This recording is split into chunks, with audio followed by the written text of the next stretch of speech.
So my name is Brooke Johnson, and I'm currently a student at St. Thomas. I'm also an employee, so I'm working in a group home in Fredericton.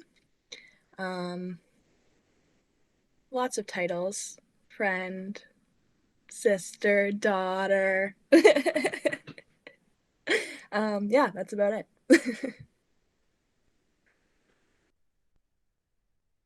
Hello, everybody. My name is Emma, and I am also a student at St. Thomas University in the post-degree Bachelor of Social Work program. And in addition to being a student, I am also working part-time in a family business. So, yeah. All right, so hi, my name is Jessica, um, and my role currently is I'm a student, post-degree Bachelor of Social Work student at St. Thomas University, and I also work part-time in a group home as a youth worker.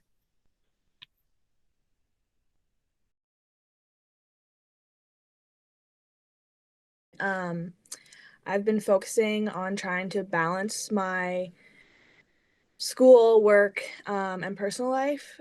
So by doing that, I've been going for walks to get myself out of the house, away from all the technology that we've had to be using during this time, as well keeping in contact with family. So I am not able to go home right now, so that's a big part of my self care is um, FaceTiming and keeping in contact with those people um, because I can't be there right now.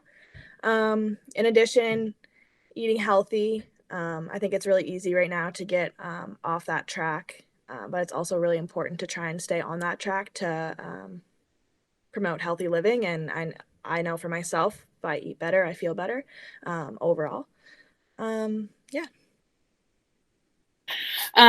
So for me, to promote self-care and mental resiliency during COVID, I find like I don't actually have a lot of free time. I think that there's like an assumption a lot that like, oh, like everybody's home, so you're gonna have a lot of free time. But I think like I do spend a lot of my time doing schoolwork, and I do work, a part-time job where I'm not at school. I'm doing that.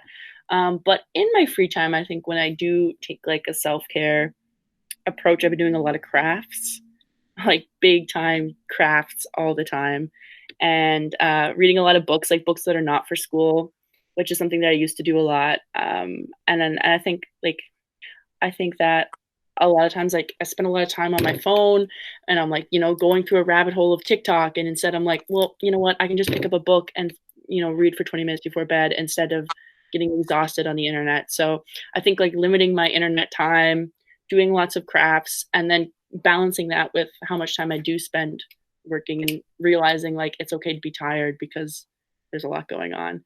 I think that's a really key point to mental resiliency, is like forgiving yourself for like being tired, where I'm like, God, why should I shouldn't be this tired, but I think it's okay to be that tired sometimes. So yeah, that's what I do. So to promote self-care and mental resiliency during COVID, I have been taking, I think I've been more aware that I need to take time for myself because things have been so busy and it's been really difficult to adjust to this online learning format in school and managing school and work while also dealing with the stress that's associated with COVID. So I think I've been more like, yeah, like more aware and I take more time to do the things that like make me feel good and are relaxing. So I have two horses that I go visit every day. So during that time, it's usually like an hour and a half. I'll just like brush them and I'll throw them outside and I just watch them sometimes, which is like really calming. And I don't know, kind of seeing how like relaxed they are kind of helps me to relax. I also really enjoy knitting. So in the evenings, after a really long day, I'll just pick up my knitting and knit for like a half an hour or something and to wind down from the day. Um, so yeah.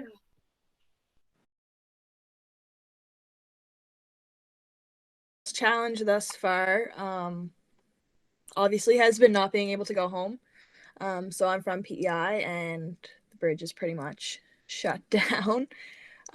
So that's been a pretty big challenge for me. Um, I think as well, I've been working full time, so trying to balance um, work and school when I don't have a scheduled school, like when I don't have scheduled classes, I find it easy to overbook myself and then expect myself to do that much work um, in the little bit of free time that I have. Um, so that's probably been one of my biggest challenges is just not having that scheduled routine. So then expecting myself to do more um, and overbooking myself. But yeah, PEI New Brunswick are going to be bubbles soon. So I'm waiting for that. My greatest challenge during this pandemic, I think, has been adjusting to not going to class. It's been really hard to like find the time to do schoolwork when you don't have scheduled like meetings for class. And I also find like while I enjoy the freedom to do my work when it works for me, um, I find like I usually leave it to like the last minute, and then I'm stressed out because I want to still provide like the best quality of work that I can provide. So that has been really challenging. I would say that's my biggest challenge. My greatest challenge that has come out of the COVID-19 pandemic is I think at the beginning of this, there was a lot of like unknowns, and I was living in Fredericton. And then I had to move back to PEI, which was not a change that I was expecting. So I think living back home with my family and leaving all my friends in another province, and I had a job in New Brunswick, so I had to leave my job and leave my school and leave like I don't know, like I said, my friends again, and come back to PEI was hard. And then I guess not really knowing what's going to happen in the future is kind of hard. I don't know. And I feel like I'm pretty privileged in saying that because I'm like home and I'm safe and you know, I'm working, I'm in school, but also like it's it's been a challenge not knowing what's going to happen.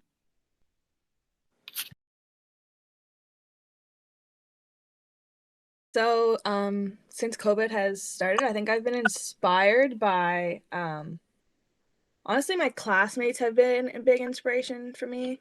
Um, I've struggled with the online schoolwork and just like seeing how well people are doing with that and the determination, and pushing through these tough times has been really big for me.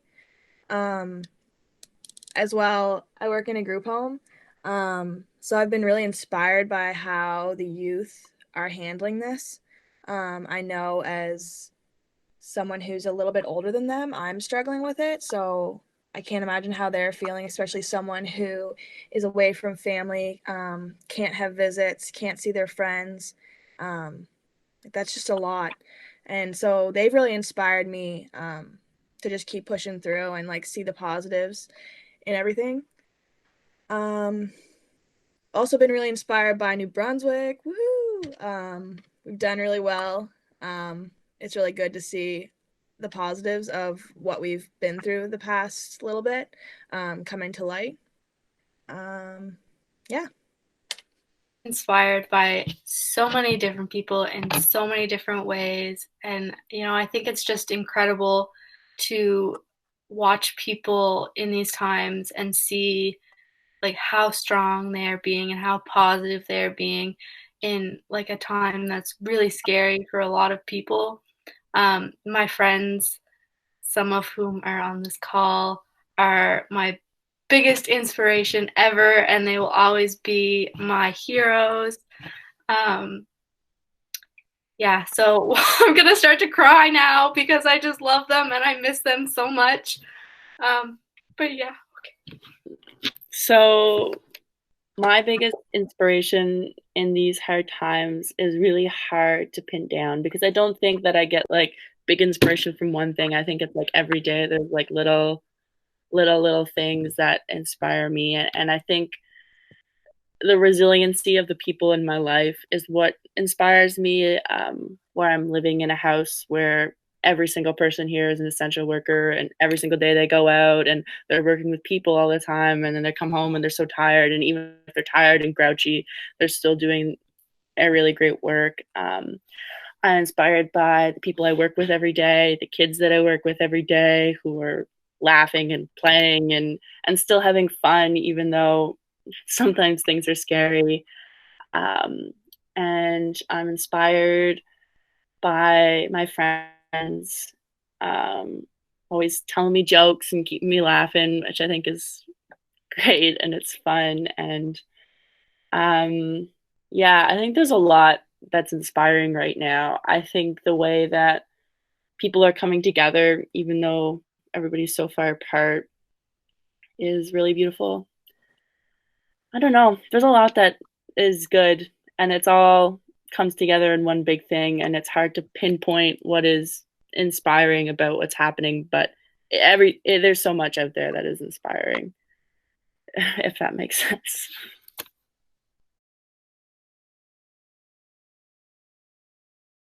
So in the future, I'm looking forward to appreciating the little things a little bit more.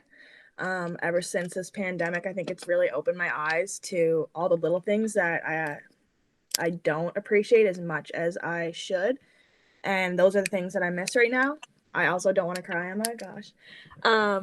But those are the things that I miss right now the most. So I think it's important to appreciate those more as time goes on. Um, in the future, I'm looking forward to finishing my social work degree. And eventually, who knows when, but eventually doing my master's. So that's um, kind of like my end point goal education wise. Um, yeah, and just living.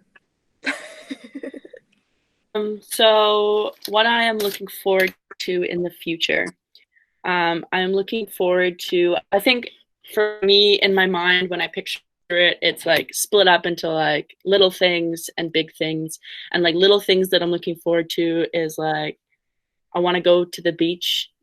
I don't know, PEI has really great summers here, and we have this huge tourism thing, and I just want to go to the beach all of the time, and I want there to be lots of people there, and it's just really fun, and that's what I want, like so badly. When I think about the summertime, I think about spending it on the beach. In the future, I want to travel. I want to go to like big cities, and I want to go overseas, and I want to go everywhere. Like no bans on travel. Just I can't wait to just get around. And then like a personal things that I'm looking forward to in the future is like I want to be a social worker, and I want to keep working with people, and I want to get my master's in social work, and I want to go places and start cool projects and do cool things, and I want to write, and yeah, I want to do fun things.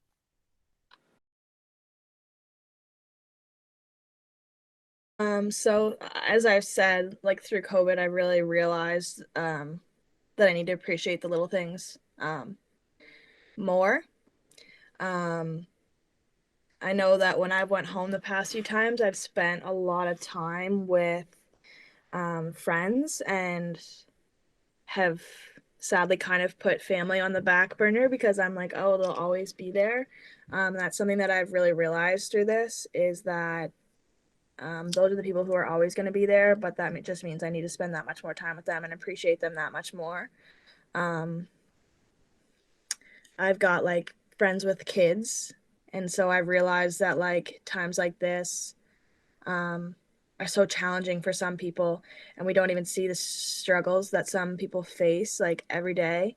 I've realized that as a community, we can really come together when we need to, and sadly, it doesn't happen enough as it should, and it takes something like this for change to happen. But I think it's a really big eye opener for everybody. Um, and honestly, this is an unpopular opinion, probably, but I think this needed to happen for a lot of us to realize a lot of different things. Um, I think that there's a lot of negatives that came with COVID. Um, but that means there's also a lot of positives. And I think that everybody leaving COVID is going to come out of this with either a realization or a positive or a change in mindset or something that's going to benefit them in their future. I have learned this far um, a lot of things.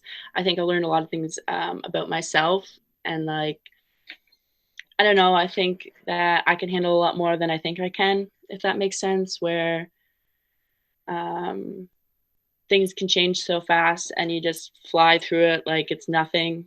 Um, but I also think that I've learned a lot about what it means to be a structural thinker and a structural social worker. And I think that COVID has brought to light a lot of issues that happen in society and that have been problems for a really long time. And I don't know, when we look at different things like homelessness or we look at different things like, universal health and I don't know, it's just like, these haven't just been issues since COVID started. These have been issues forever. So I think that I've learned that COVID is shedding light on this, but keep we need to keep addressing issues like this. I don't know.